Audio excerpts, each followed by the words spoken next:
I made a pact that I would survive off 50% of my income and I would put the other 50% into my debt. I knew that I wanted to start 2026 fresh and that I didn't want to carry that weight with me any longer. Ahce Will's the genius. All right, this girl says she paid off $26,000 in debt in 1 year. Actually, last year in 2025. So let's see how she did it, man. I'm interested. I like stories like this. You know what I'm saying? I want to know what people did, man. Like how y'all getting this done, man? How y'all, you know what I'm saying? I know it take a certain level of locking in order to achieve these goals. It's just always dope to see. Okay, everyone has been waiting for a video about how I got out of debt $26,000 in 2025. Now that it's 2026, let's talk about it. So basically, for the last 10 or so years, I've always held some sort of line of credit. This all started back when I wanted to go to university. I was probably about 18, so about 10 years ago now. And I decided to get a laptop and I wanted the top of the range MacBook Air because in the moment I thought this was going to be a big opportunity. I was going to thrive in university and this was going to be the answer to all my life's problems. So in this department store, I decided to put in a credit application for what I thought was a very good interest-free scheme to get this laptop because I didn't have the cash on hand. First issue. Then I decided to basically go ahead with it and I did not read the fine print. So when anything's telling you 12 months interest-free, 24 months interest-free, please let this be your first lesson. Go and check the small print. Go and check whatever it's going to be after the 12 months because it's not going to be interest-free forever. And if you cannot afford to make the repayments, you are going to be shockingly surprised at how much that interest goes up from free to something absolutely undeniably ridiculous. Anyway, turns out after that 12 months, because I was a uni student, I couldn't afford the repayments. My interest was like 29.29%. And I cannot tell you over the past 2 years how much money I've spent on repayments and interest, but it is disgusting and it is 100% my own fault. Now, where the problem is when I realized how much this interest was and that I was literally paying off the interest was all I could afford, I decided to balance transfer to a credit card. Now, I balance transferred whatever I had left on the loan plus a little bit because I'd been putting so much money on repayments. I was lacking financial stability in all other areas of my life, whether that be bills, affordability for groceries, fuel, anything.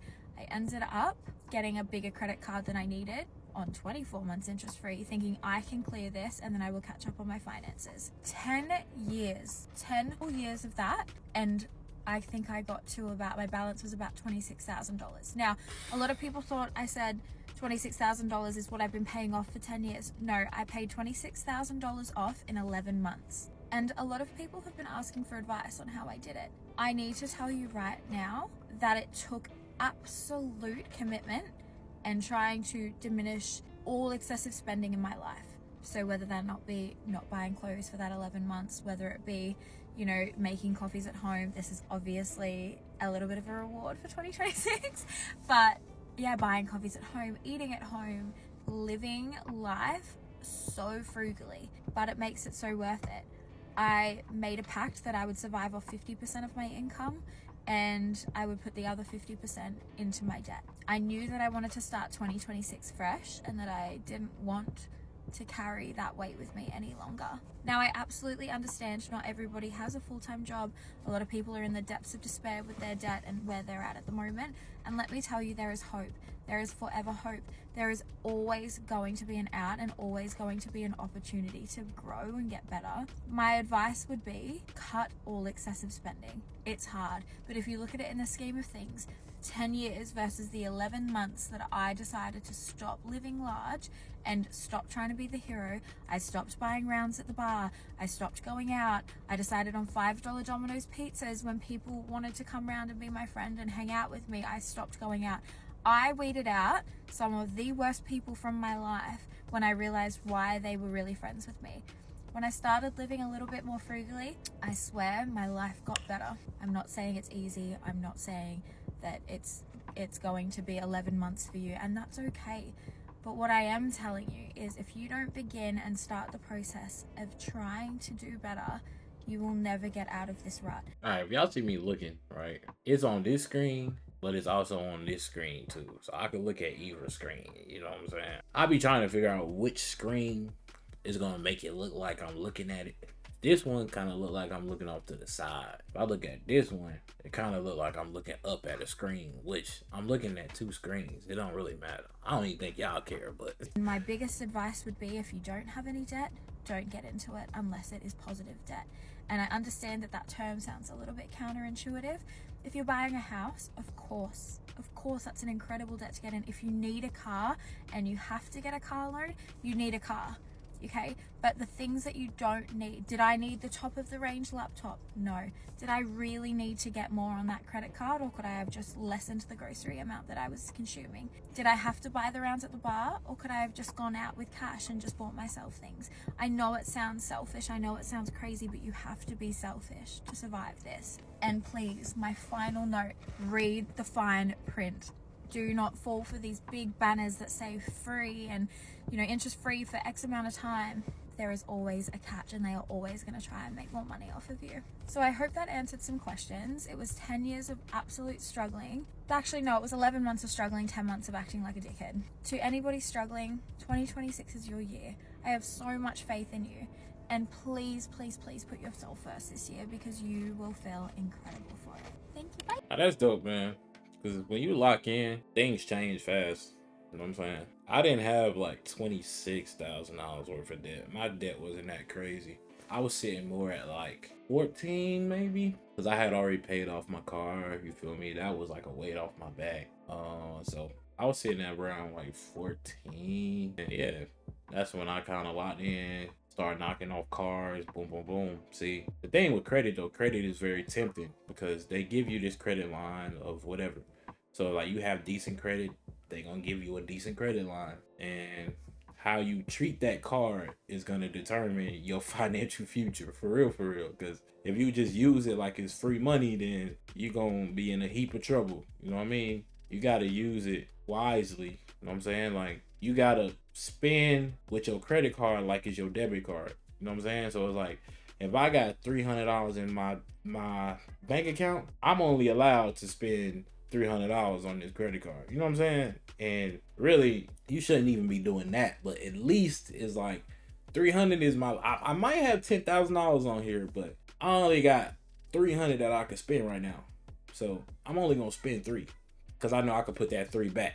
That's the whole point that I'm trying to make. Like, only spend what you can afford to put back, because down the line your credit is going to be such a big asset. You know what I'm saying? If you take care of it, it's going to help you, you know, get, you know, business loans, or that house that you really want, or that car that you really want, or you never know what you may need it for. You know what I'm saying? Credit definitely can be leveraged, and that's really the big game in America. You know what I'm saying? Like, if you could find a way to leverage your credit, you really could change the game for you and your family in major ways. So keep that in mind. Comment down below, let me know what y'all think. Hold on, it is this one comment right here I want to read to y'all. So this other girl, she commented, she said, I relate. I was so financially illiterate. My family lived week to week growing up, and the second my parents had money, they would spend it.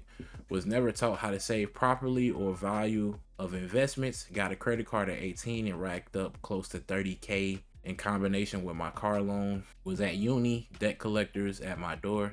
Just felt like I'd be in debt forever. I take responsibility for my choices, but God, I wish I had been better educated. Thank God for loans from my grandparents and debt consolidation. Hard lesson to learn, and I'm free from it now. Shout out to the grandparents. Everybody isn't that fortunate or that lucky to have somebody that can help bail you out. Like, it wasn't nobody to bail me out. You know what I'm saying? Not that I was out here looking for somebody to bail me out, but it was nobody. I sat down, I came to the realization, like, okay, you put yourself here, you got to pull yourself out. You know what I'm saying? Ain't really nobody's for to pull me out. I'm out. If my granddad was still alive, my granddad had some money now. You know what I'm saying? But I feel like if my granddad was alive, I would have been better educated and I would have been moving different from the jump. He would have put me on game. He would have showed me like, this how you go about, you know, your credit. This is how you, you know, he owned businesses and stuff. So he would have showed me the ropes. He would have showed me the, you know, he would have showed me the way. And that I kind of talked about that in one of the videos I did the other day, where it's like, you know, you have those family members in your family, obviously, but you have family members who have done things, who have, you know, acquired properties and made investments and have done very well for themselves.